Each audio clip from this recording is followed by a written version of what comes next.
दुनिया के सबसे बड़े देशों में से एक तरफ चमचमाते मॉडर्न शहर, ताकत और तरक्की, और दूसरी तरफ ऐसे लोग जो हर दिन जिंदगी और मौत के बीच जी रहे हैं। यहाँ की ठंड सिर्फ मौसम नहीं है, गरीबों के लिए यह एक सजा है। रूस के कई शहरों में तापमान 20 से 40 डिग्री सेल्सियस तक चला जाता है, लेकिन इन हालातों में भी हजारों गरीब लोगों के पास न तो पक्का घर है, न ही हीटर और न ही गर्म कपड़े। रूस में बहुत से घर दशकों पुराने हैं, जिनकी कभी मरम्मत नहीं हुई। दीवारों में दरारें हैं, बिजली कभी आती है, कभी चली जाती है, पानी जम जाता है, फिर भी लोग यहीं रहने को मजबूर हैं। हजारों गरीब रूसी परिवार। रूस में काम मिलना हर किसी के लिए आसान नहीं। फैक्ट्रियां बंद हो रही हैं, तनख्वाह कम है और महंगाई बहुत ज्यादा। कई लोग दिन में सिर्फ एक बार खाना खा पाते हैं, रोटी और सूप। बस यही उनकी पूरी जिंदगी बन चुकी है। लेकिन इसी देश में हजारों महिलाएं ऐसी भी हैं जो मजबूरी में अपना शरीर बेचने पर मजबूर हैं। उनकी मजबूरी है घर चलाना। कोई गांव से आई होती है, किसी को परिवार का कर्जा चुकाना होता है, किसी के पास डिग्री होती है लेकिन नौकरी नहीं। बहुत सी लड़कियों को फर्जी नौकरी के ऑफर देकर इस दलदल में धकेल दिया जाता है।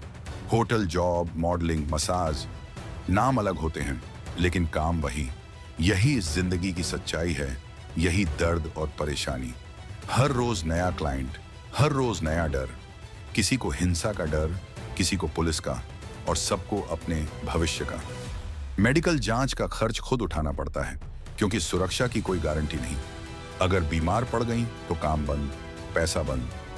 बहुत सी महिलाएं मानसिक अवसाद, नशे की लत और अकेलेपन का शिकार हो जाती हैं। लोग उनके शरीर को देखते हैं, उनके दर्द को नहीं। रूस वर्क कानूनी रूप से एक ग्रे जोन में है। कभी पुलिस सुरक्षा का वादा तो कभी पुलिस की ही प्रताड़ना। इसी डर की वजह से ये महिलाएं चुप रहती हैं, शिकायत नहीं कर पाती। ये कहानी हर उस औरत की है जो गरीबी, धोखे और सिस्टम की वजह से इस अंधेरी जिंदगी में फंस जाती है। सवाल ये नहीं कि वे क्या करती हैं, सवाल यह है कि उन्हें यहां तक लाया कौन। रूस में हजारों लोग ऐसे भी हैं जिनके पास सिर्फ सड़क ही घर है। ये लोग मेट्रो स्टेशनों में सोते हैं, टनलों में छिपते हैं ताकि ठंड से बच सकें। कई लोग ठंड की वजह से जिंदा ही जम जाते हैं। गरीबी सिर्फ पैसों की नहीं होती, ये दिमाग को भी तोड़ देती है। रूस में बहुत से गरीब लोग डिप्रेशन और शराब की लत का शिकार हैं।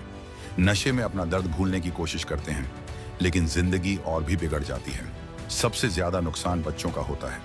गरीब परिवारों के बच्चे अच्छी शिक्षा से दूर रह जाते हैं। ठंड, भूख और तनाव के बीच उनका बचपन कहीं खो जाता है। रूस सिर्फ पावर और पॉलिटिक्स नहीं है, ये उन लाखों लोगों की कहानी भी है जो चुपचाप दर्द सह रहे हैं। रूस में क्राइम पूरी तरह खत्म नहीं हुआ है, लेकिन यह वैसा भी नहीं है जैसा फिल्मों में दिखाया जाता है। 1990 के दशक में जब सोवियत यूनियन टूटा, तब रूस में अपराध अपने चरम पर था। माफिया, गैंग वॉर, वसूली और हत्याएं आम थीं। कई शहरों में रात को बाहर निकलना खतरनाक था, लेकिन समय बदला। आज के रूस में स्ट्रीट क्राइम काफी हद तक कंट्रोल में है। मॉस्को और सेंट पीटर्सबर्ग जैसे बड़े शहरों में सीसीटीवी कैमरे, सख्त पुलिसिंग और कड़े कानूनों की वजह से चोरी और खुले हमले कम हुए हैं। हालांकि सच्चाई का दूसरा पहलू भी है। डोमेस्टिक वायलेंस, शराब से जुड़े अपराध और ऑर्गेनाइज्ड क्राइम अब भी चिंता का विषय है, खासकर छोटे शहरों और दूर-दराज इलाकों में। शायद हम उनकी मदद न कर पाएं, लेकिन उनकी कहानी दुनिया तक पहुंचा सकते हैं ताकि एक दिन उनकी जिंदगी बेहतर हो सके। अगर आप मेरे YouTube चैनल पर नए हैं तो ट्रैवलर सनी को सब्सक्राइब जरूर करें, वीडियो को लाइक करें। आपका एक लाइक मुझे आगे बढ़ने की हिम्मत देता है। और कमेंट में बताइए आपके देश, गांव या शहर की हालत कैसी है। जल्द मिलेंगे एक नए शहर और एक नए देश की सच्ची कहानी के साथ। तब तक के लिए जय हिंद, जय भारत।